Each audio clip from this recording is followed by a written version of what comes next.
Hello friends, I am Welshie, and welcome to Theory Pop.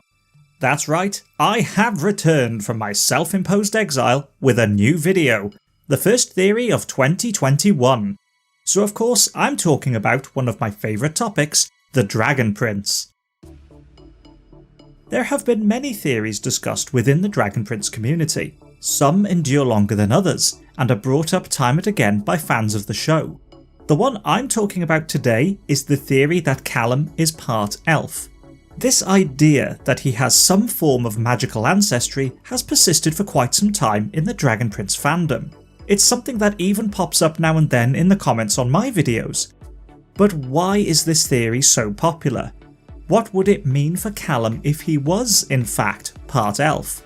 The idea of Callum having an elven lineage is an attempt to explain the prince's shown affinity for primal magic.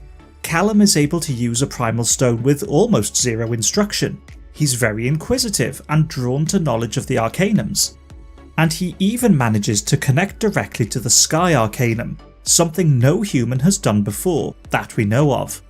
Characters around Callum have told him that humans are unable to use magic, and yet here he is, a human, fulminusing his way around Xadia like a storm dragon. The theory suggests that, if humans can't do magic, then Callum must have elven blood that allows him to connect with an arcanum.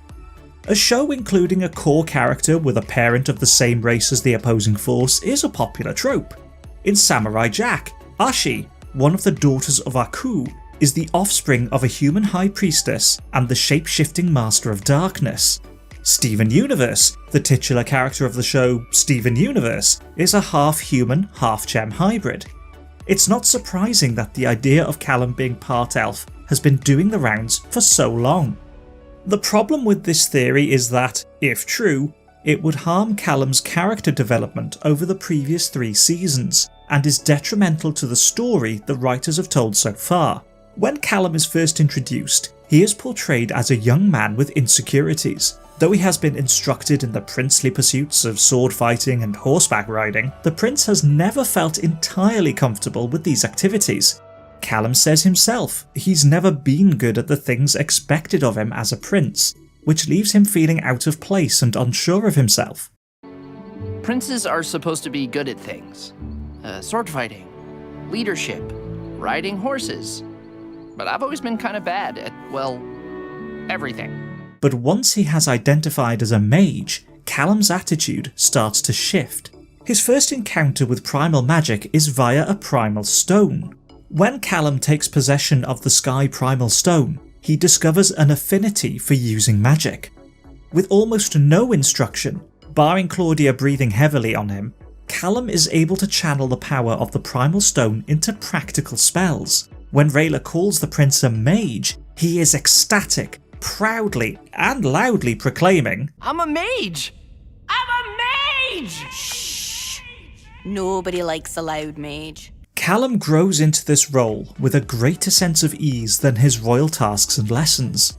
As the Fellowship of the Egg make their way across Catolis, Callum finds his place within the team as their magical muscle, utilising the Primal Stone to aid their journey. But just as Callum had discovered his newfound identity as a mage, he was forced to sacrifice the Primal Stone and his magic in order to save the life of Zim.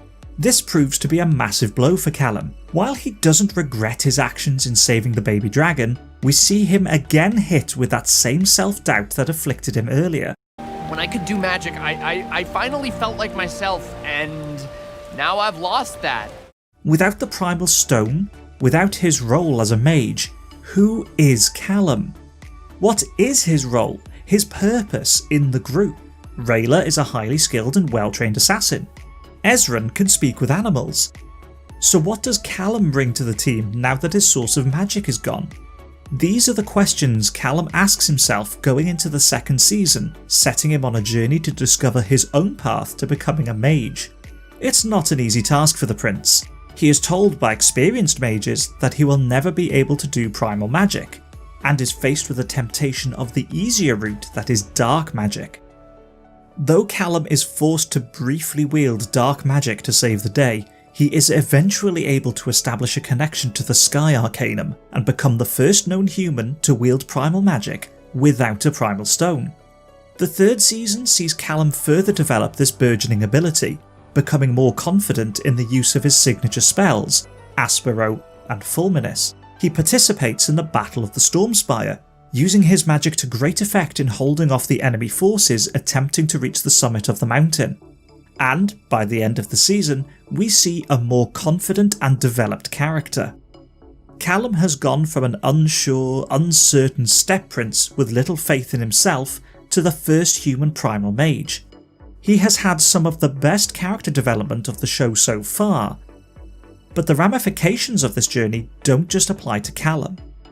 In the world of the Dragon Prince, where everyone is convinced humans are incapable of using primal magic, here is proof to the contrary. An entire people, once forced down the route of using dark magic, now have a less harmful alternative for using magic. This, of course, means the dragons and elves must rethink everything they believed they knew about humans.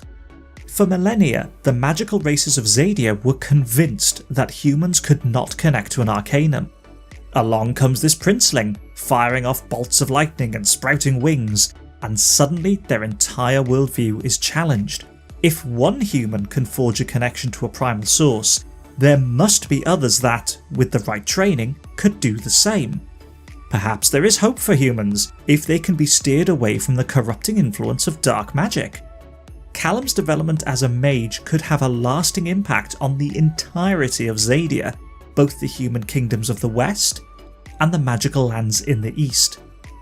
Now imagine that Callum is half elf, or at least has elven ancestry.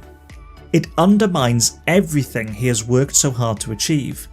We know elves are born with an instinctual connection to an arcanum, something that is so familiar and natural to them that, if asked to describe it, they struggle to put it into words. It's something I just know.